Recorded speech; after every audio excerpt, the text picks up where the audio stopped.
Okay, Professor Michael Flier, Alexander Potivnia, Professor of Ukrainian Philology in the Slavic Languages and Literatures Department at Harvard.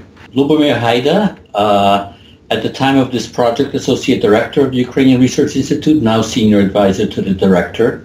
And I'm Andrea Graziosi, Professor of History at the University of Naples in Italy. This is a book, it's called The Battle for Ukrainian, A Comparative Perspective, and it is based on a conference that we held in June of 2014, a conference that was stimulated by the 150th anniversary of the Valuev Circular, which was a secret document in the Russian government that attempted to restrict the public use of Ukrainian in the empire. Dr. Hajda was instrumental in thinking of the various ways in which this project came together, so I think I'll turn the floor to him. Well, this was very much a collective endeavor, both throughout the project and in various parts of it. We have found from experience that some of our most interesting events, academic meetings in the form of conferences or symposia, as well as publications, come as a result of looking at events, at personalities in a context of commemoration of particular anniversaries. At the time when we were conceiving of this project, we had just finished two such events. One was connected with the 75th anniversary of the Holodomor, which resulted in a publication called After Holodomor. And more recently, we had finished with the 300th anniversary of the Battle of Poltava. And it seemed natural, both in terms of the upcoming chronology and in terms of the disciplines that we like to represent, to turn to the question of language. And the 150th anniversary of the Valuev Circular seemed to be a very good such occasion. It had a number of, for us, very positive features. One is that it is an event that could be put in a historical context. It was also an event that dealt with language, linguistics, and it dealt with politics. In other words, it was very much a project that was interdisciplinary and could involve a number of different scholars representing different perspectives.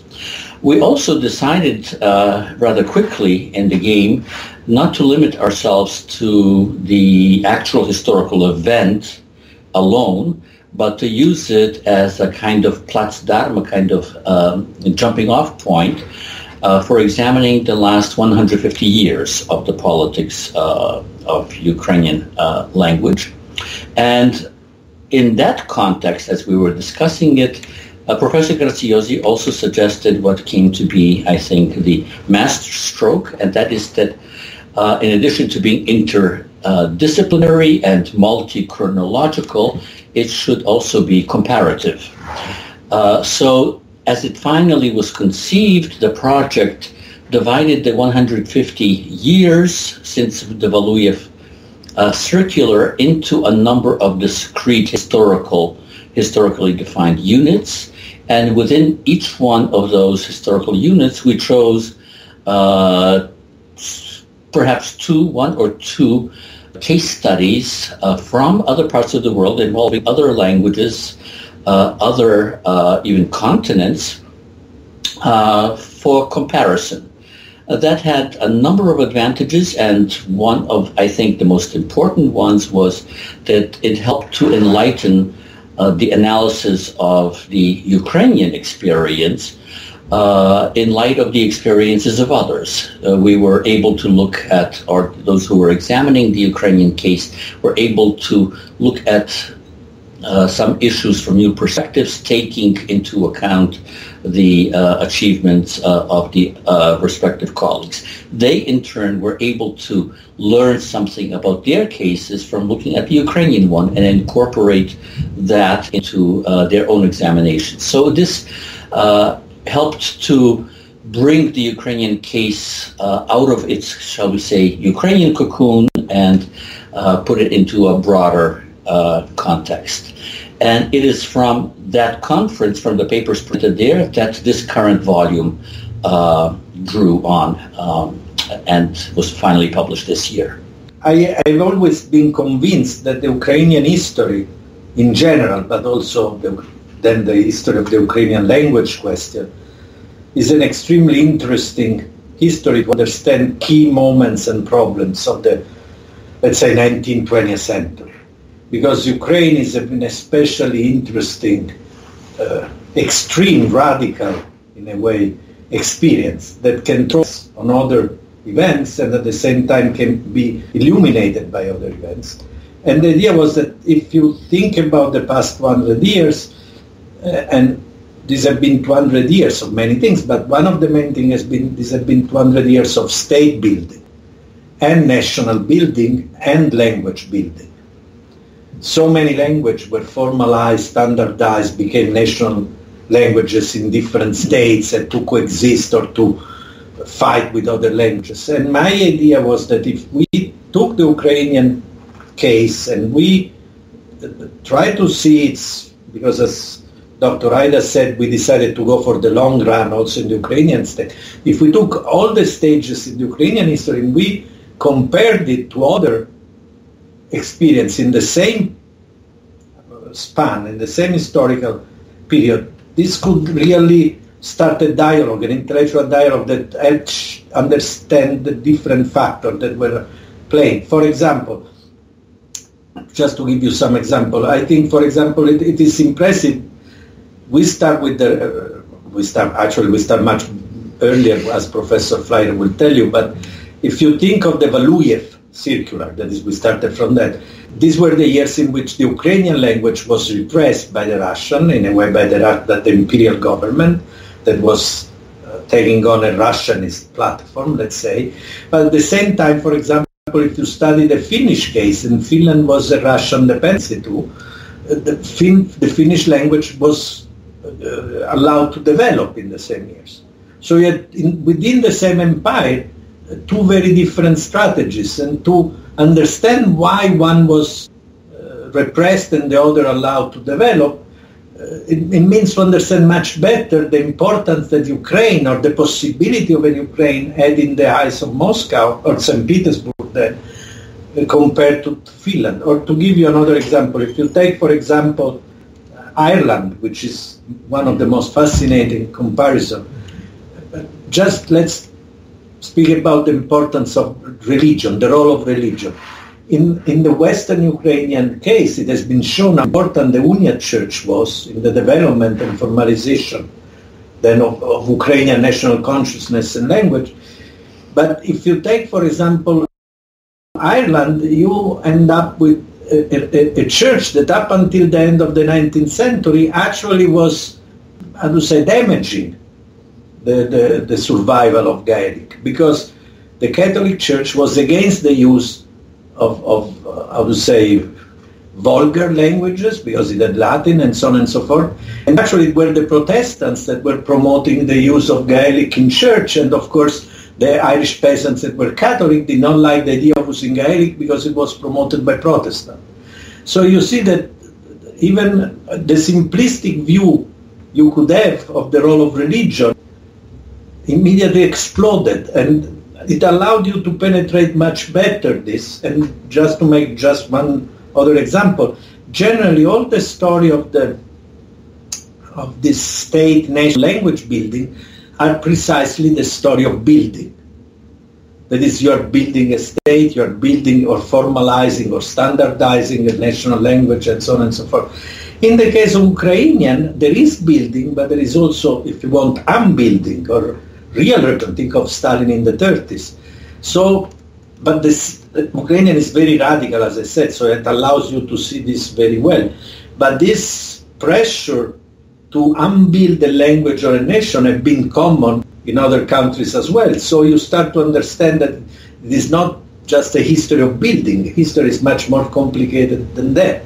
So I think that, for example, a friend, and with this I will finish, that is a very famous British-Irish historian of language, Tony Crowley, told me that he was extremely fascinated by this, because it allowed him to understand the Irish experience so much better, because also in Ireland you have a famine as well, as you may know, and you have the shift from Gaelic to English that was much more definitive than Ukrainian. So I think it was quite successful, this comparison. Well, I think it's one of the interesting parts of the book. That is, the book actually provides a historical background for the emergence of Ukrainian itself. I'm a historian of the language, and so I actually started 7 centuries before the Valuev Circular to point out that already in a very early time, before the Tatar yoke, so to speak, that there were already clear signs in the development of the language that Ukrainian was separating itself linguistically from proto-Russian on the one hand and proto-Belarusian on the other, and certainly proto-Polish on the other. So that some of these rather odd and actually quite patronizing theories that were brought forth during the Valuev Circular, that Ukraine does nothing but bastardized Russian ruined by Poles, is ridiculous. It's especially amusing in the case of Russian that has borrowed so many Polish words, by the way. So we gave that historic background, and then we have a number of articles that are actually devoted to the Ukrainian language today, which of course made it very relevant precisely for what was going on in 2014 and what role Ukrainian would play for the future of the country. Now, as you know, we're involved in another discussion, sometimes very heated, about the new education law and what that means for Ukrainian. But in general, I think what we see out of this is that states can do positive things for language, states can do very negative things for language, and you never know from one situation to the next which way the direction is going to go. And that's one of the things we're going to have to see going forward. Well, I would only add, actually going back to your own remark about language as the foundation of identity, it is certainly something that many or perhaps most Ukrainians have thought.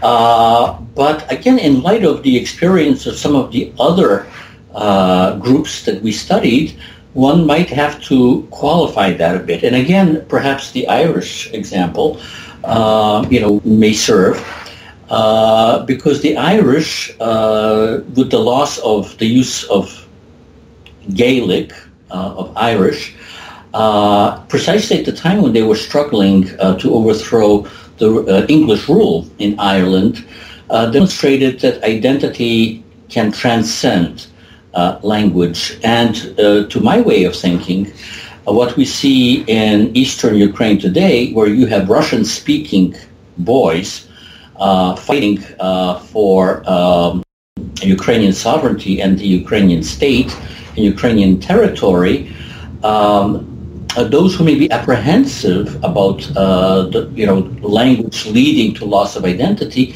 can perhaps, by looking and reflecting on the Irish case, see that it is not necessarily so. I say this, by the way, as someone who is a great promoter of Ukrainian, but simply one has to, judge situations as one sees them, and these historical parallels do help us. Yes, they help us, and then we can, but just to say, they help us understand that precisely there is not just one way. There are many solutions, and it's true that, as you said, language has been a flag of nationalism and identity, but it's not always the case. Many, as I was saying about religion has been a great component of, sometimes it has been an enemy of this. So it really, having many cases going through different stages and looking at all of them, you get also, let's say, more open way of looking at things and possibilities, and also maybe a more, let's say, including and free vision of what a society can be if it wants to be. That is, you don't have to barricade yourself within an identity to preserve an idea of a nation, for example. I think this is very, very important.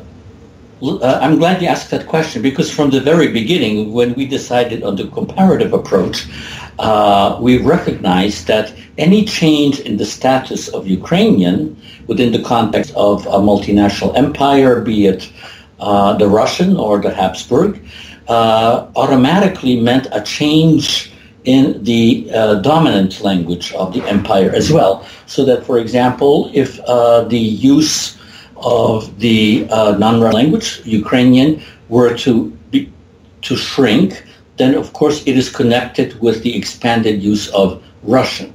If, on the other hand, the use of Ukrainian is to be increased, it means similarly that the dominant language changes its sphere of use and perhaps influence. So it's two sides of the same coin. And we tried to look at both sides throughout this 100-year period. But I think in terms of the linguistics of it and the scholars, perhaps Professor Flier can address that. Well, we had Alexei Miller, of course, who was here, who has written on this whole this topic. So at any rate, he was certainly representing, shall we say, the other view, the other point of view. And there were some, as I recall, rather heated exchanges between some of the scholars there, which was fine. I mean, at least it didn't break out in fisticuffs. And I think people on both sides came away thinking that they had more to think about. I think especially I recall a conversation with him myself where he definitely was somewhat concerned about some of the evidence that was coming out in support of a rather early distinction of Ukrainian from the other East Slavic languages and Polish that he needed to figure out how to counter. But so yes, I mean the other side, so to speak, was definitely represented. We had, since we were actually covering all of the periods of Ukrainian linguistic history, of course there were more people who were working in that area.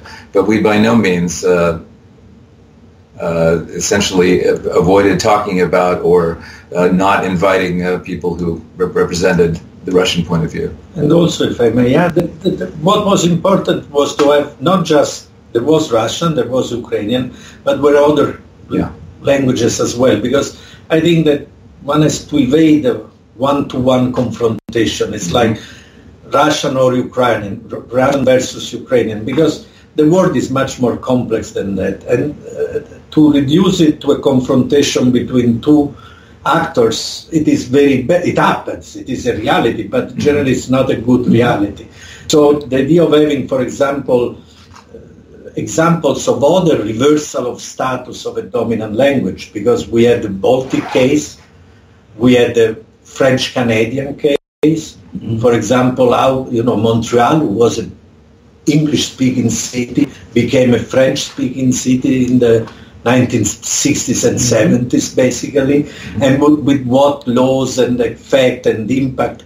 And now that is by enriching the spectrum of languages that are used to study and also to be practiced, it's a good thing, because I think that the old Soviet strategy, for example, in the Soviet Union there were dozens, scores of languages. And the Soviet strategy was to confine each language in a cage in which this language confronted Russian. And so this was many cages in which the two languages conflicted, and it was like everybody was a prisoner in this situation. And instead the idea is precisely to evade this binary confrontations and to open up, as I was saying. And I think this conference was good also in that it opened up from this point of view, that is, it helped Ukrainians see that it's just not the relation with Russia. For me, for example, today in Ukraine, the relation with English is crucial. So there is an English question in Ukraine as well, not just a Russian question.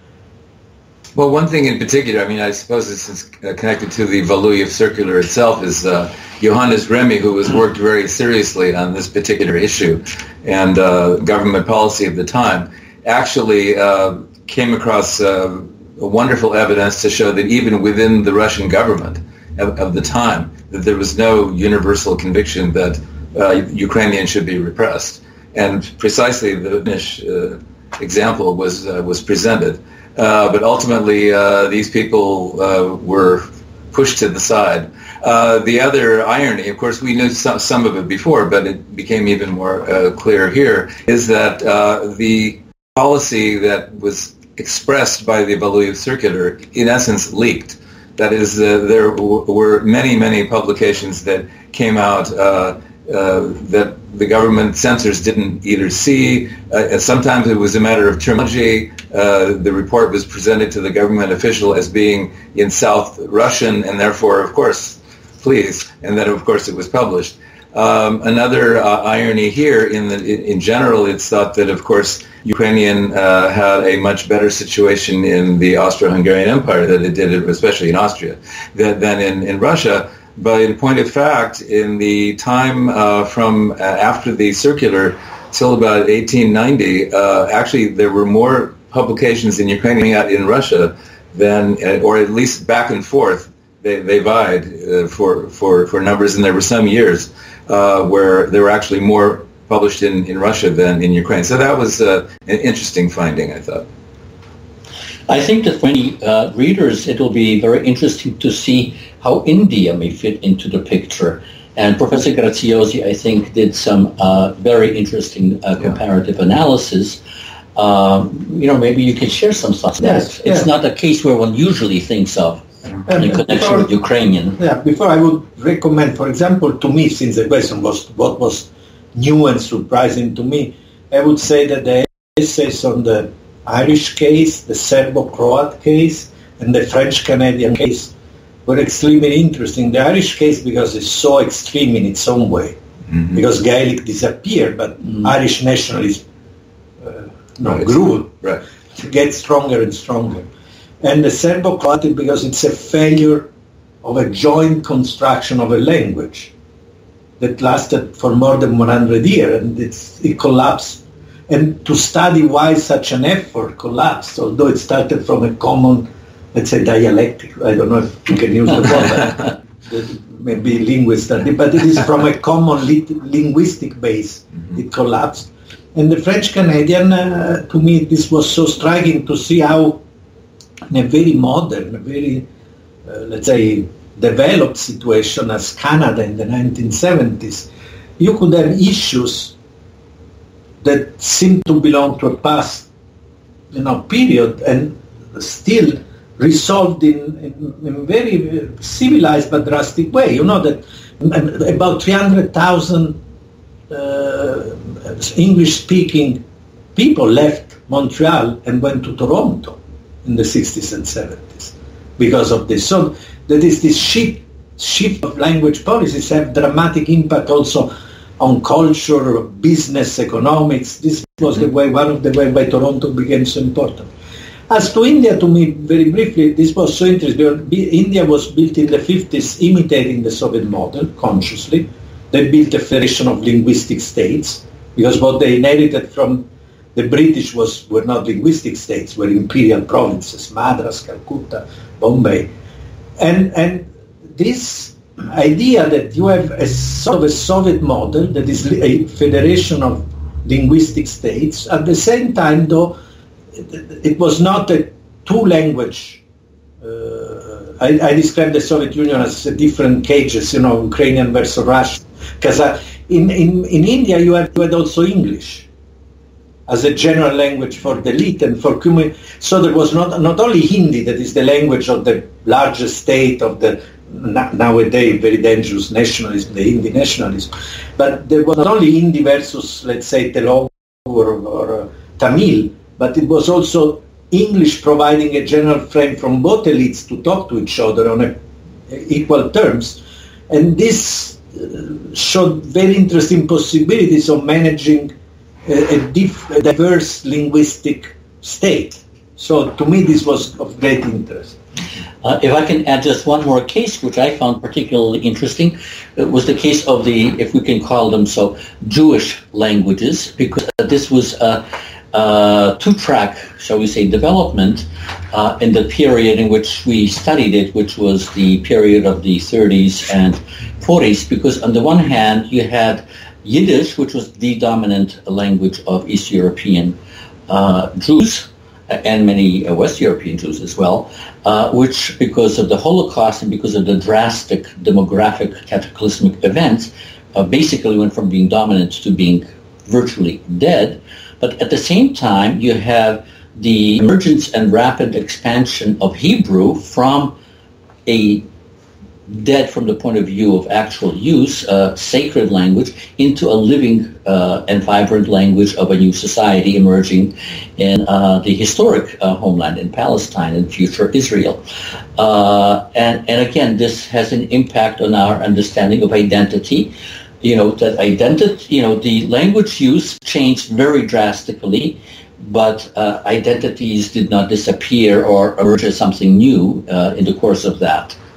So it ended up that history is much more, let's say, elastic than one thinks. It's not, nothing is very rigid. And there are many, many possibilities always. And so choices are very important, and politics is very important, and intellectual debates are very important. There are usually more than one or two factors or contexts that can affect the whole thing, yes. Semioticians often talk about cultural memory. But in my own experience, memory can sometimes fade very quickly when events come about that turn people and I'm in another direction.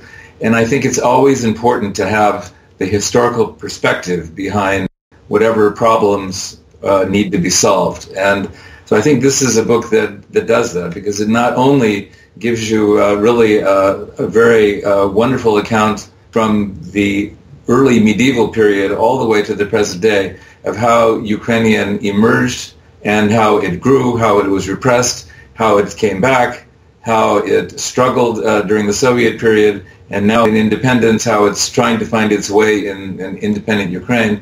It's very important to have that background, but to also see that you are not alone in having experienced this, and that there is the experience from other peoples and cultures to look at to see where some other possible answers might be to make it work. Yeah, and I would say precisely this, that this book help the reader understand that at any given moment there are many possibilities and choices. Of course, when you are confronted with Stalin that is practicing almost a genocide against you, choices are reduced. But generally, so there are extreme cases, now this is not to be denied, but generally, except from this very extreme situation, there are always plenty of choices different choices that are available. And nation, peoples, government, individuals have these choices. And to make the right or the wrong one, it's quite important. And so I think this book helps you understand that you are generally, I'm saying generally because as I said, there are cases in which you are not free, but you are generally freer than what you believe you are. And I think this is to me, this is very important. I think the book is also, by the time you finished it, it really raises the issue that, yes, ethnicity is important, although sometimes it's very confused in Ukraine, where somebody can be 1/4 of this and 1/8 of that. But that ultimately what seems to be most important is a civic love of Ukraine, one that transcends some of these ethnic divisions. And we already see this with the Russian invasion. As Dr. Hajda pointed out, that Russophones are fighting for Ukraine against Russian-sponsored hybrid war, or whatever you want to call it. And that idea, I think, is important. And I'd like to combine that notion of the civic Ukrainian with the notion of a will, that if the survival of the Ukrainian language is important, that the population that believes in it has to have the will to use it wherever is possible, not only in specifically instructed situations, for instance, in a schoolroom where you're supposed to, but out in society, reading books, watching TV. All of that is important to make a language needed and wanted. And the more that great works are produced of Ukrainian literature, television shows, journalism, the more attractive it is to everyone, Russophones and non-Russophones alike, to want to learn Ukrainian in order to enjoy it even more. I don't think I can add much more to what has been stated so eloquently by my colleagues. I would only make this additional remark that, as we said at the very beginning, these issues, these problems that are reflected in the are approached from a variety of perspectives, disciplinary perspectives, and as a result, the book has something for everybody. People who are interested in history will find that. People interested in politics will find politics. Sociologists will find sociology. Linguists will find linguistics. Some articles emphasize one of these aspects more than others. Other articles may perhaps switch. But in toto, one gets a very, I think, broad and also in places profound understanding of the history and of the place of language in Ukraine and in these other cases that we try to bring together into focus. It was quite enjoyable. No, we're very happy. Thank you. I think you've really covered a lot of territory, and thank you very much for inviting us. Thank you. Thank you.